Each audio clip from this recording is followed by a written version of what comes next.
collaborated with our federal partners at the Department of Justice, to include the FBI and the United States Attorney's Office, to further examine the concerns that were brought to our attention.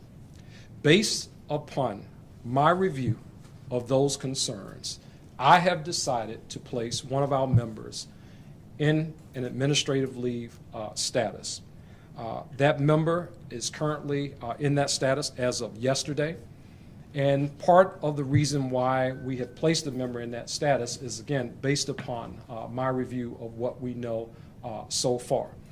From day one, I have been committed to transparency and accountability, not just for members of the Metropolitan Police Department, but anywhere, any space in the Metropolitan Police Department, and any space in community where there are things that are happening that should not happen. In this particular space, where we talk about transparency and accountability, we want to make sure that our members, the members of the Metropolitan Police Department, have the utmost trust and respect of the communities that we serve.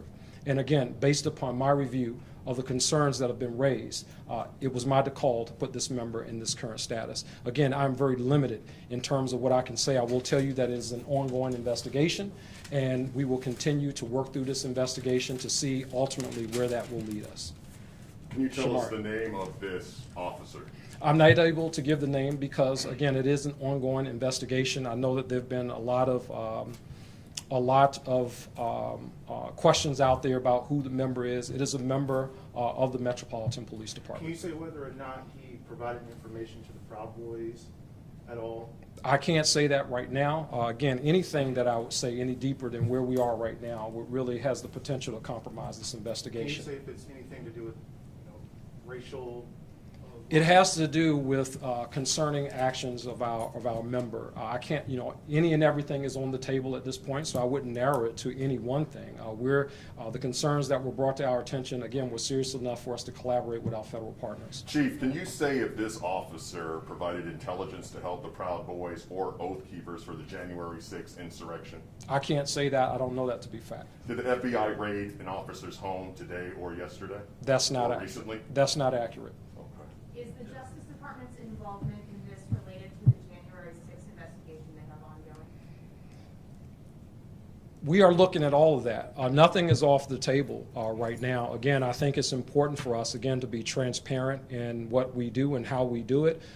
But in this space right now, all of those things are open and on the table. And I'm hopeful that soon enough we'll get to the bottom of that and be able to also share that information with the public. Chief, in all fairness, you say that you're committed to transparency. Absolutely. Accountability. Absolutely.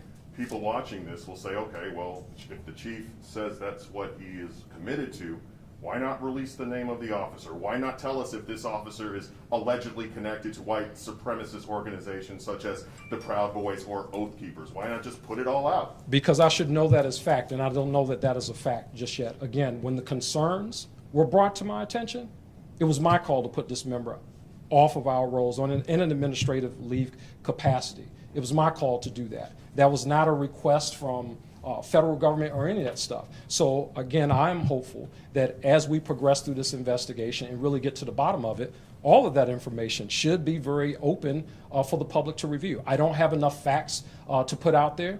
The concerns were concerns. Again, enough for me to make the decision that I've made. Is the officer still getting paid? He is in an administrative leave capacity as of right now. Does that mean he's not getting paid? He is getting paid, but that could change depending on how this investigation, how it proceeds. Thank you, Chief. This is related, the concerns are related to January 6th, the January 6th investigation. I wouldn't go that far to say that. I mean, all those things are on the table. I'm not saying that it's limited to that. I'm not saying that it doesn't include that. All of those things are on the table, but I would not narrowly focus in on January the 6th. Can you say how you guys were made aware of the concerns? That will compromise the investigation, and no, I cannot say that. As I indicated when I first started, I know the details are limited, and I don't want to keep going in the same circle. So, yeah, I'll take one more question. Yeah. Could you identify the officer's job or rank, please? Right, he's a member of the Metropolitan Police Department. I'll say that. Yeah, Thank you. Question, Chief. Go ahead, Luke. Yep. Chief, thank you. Has to do with some of the community are very concerned about arrests announced in Florida. Former MPD officer Lieutenant Brett Parker lawsuit. Yeah. And it had to do with the issue of the age of consent. Mm. And DC's is 16 from what I see. In Florida, it's 18. This was a 16-year-old male where he allegedly had consenting sexual activity. Did you have any thoughts on that as a former MPD person, this person being charged? I worked closely with him in his time here in the Metropolitan Police Department. He served the citizens of the District of Columbia well. This investigation obviously is taking place in Florida. I'm sure he's entitled to due process, and whatever the facts are in that case will be revealed there. But really have nothing beyond that. I don't know a whole lot about that case. Yep. All right. Thank you.